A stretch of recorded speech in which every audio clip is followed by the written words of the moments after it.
Sharp fam, we're back. It's Sunday for another little quick lesson upload. I've been kind of debating what might be a cool lesson for you guys, and I thought, why not do that?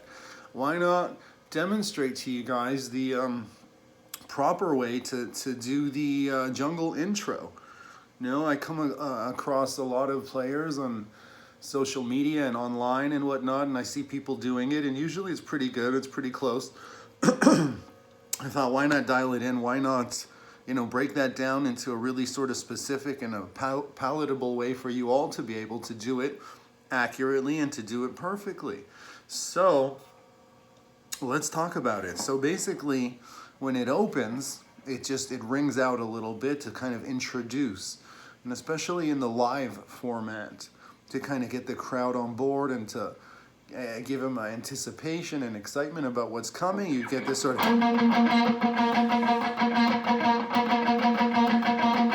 So what that is it's you're sliding on the G string from the second to the fourth with the ring finger, and then it's 2 picks on the G and 1 on that open B. This open B string, given that the lick is in the key of B, that whole intro is in the key of B, that open B string is your sympathetic note. It's your friend, and it remains constant throughout that open B. So what I'm doing is twice on that G, which is essentially an octave. This is the same note as that open B, as you know when you tune the guitar. And what it creates is through that picking pattern, this very sort of drony, ominous kind of feel, doesn't it? Is what it does. So you introduce this, right?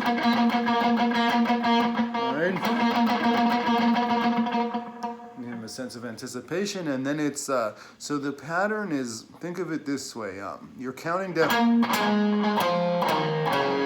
1, 2, 3, 4, 5, 6. So you're counting down 6 notes throughout the progression of that. So the first 4 of them, your pattern is going to be 1, 2, 3, 1, 2, 3, 1, 2, 3, 1, 2, 3.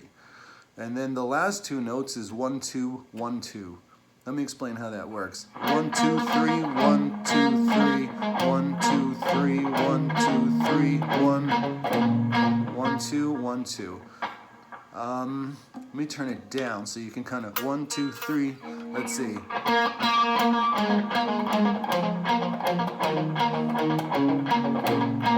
So you're counting down with the ring on the 4th there, which is your B note. 1, 2, 3.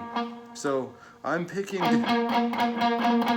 So what I'm doing, I'm picking. The picking is important too. So you're picking down on your root note and up on that open B string note, and then down again on your root note. Down, up, down, down, up, down. 1, 2, 3.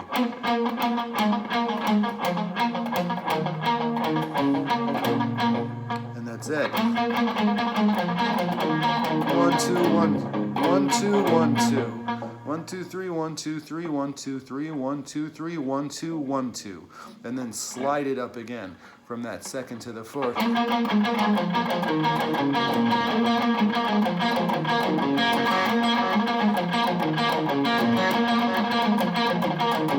And another thing that's really instrumental and vital is the palm muting. It's a great exercise as well in palm muting and that whole slash aggressive style of playing, that really, heavy kind of feel. The palm, the bridge of the hand here is rested against throughout that whole riff.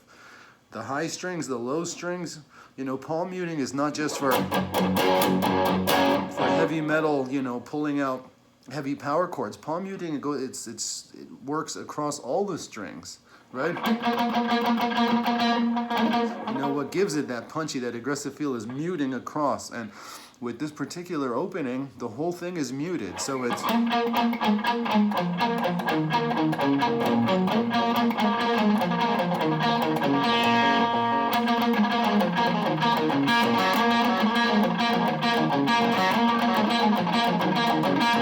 So it's a great exercise. You practice it and you kind of build up the speed gradually, and it's also a great exercise in giving you control, picking control in general, and you know, working, cleaning up your technique, and getting things to sound super clean and super authentic. You know, what I would like to do, you know, as you know, it involves a delay effect to really make it work. You don't necessarily need one. Like, I could do it without the effect if I had to.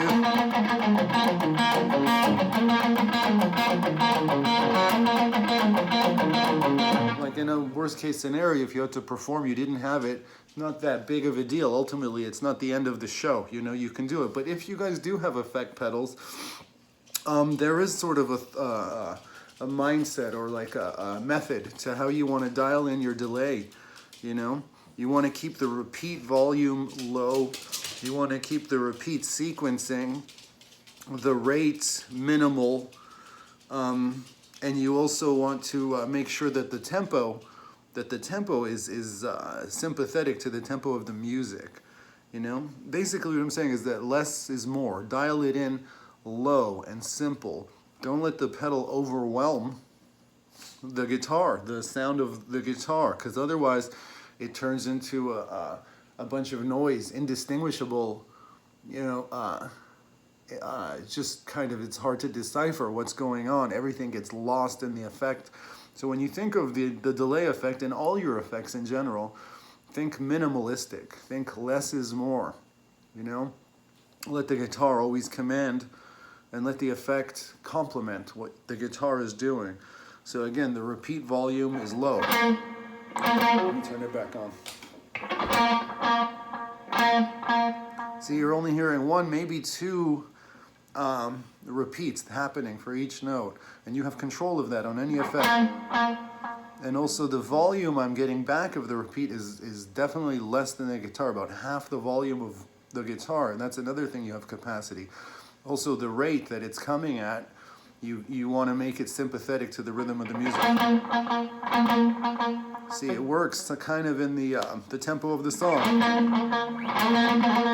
See, in that way, you're just getting a slight kind of effect. You're getting a kind of a modest delay effect coming at you. And when you have it dialed in this way, you know, you can use it for other things.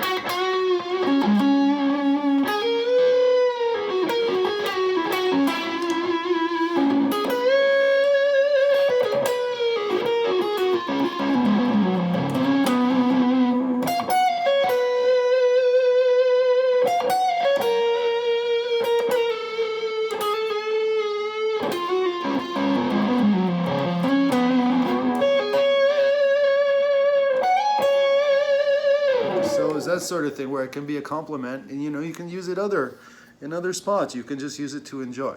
Anyway, this went on longer than I wanted. I'm going to cut it off, and it's good to be back. It's good to see you all again.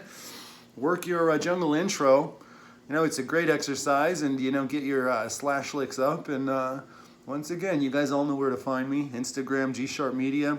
Anyone want videos, personal lessons, man, it's my pleasure. It's my treat to do that stuff with you guys.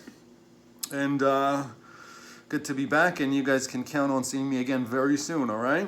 G Sharp Media, Epic Together, coolest guitar family on the internet, and I'll see you again soon, all right?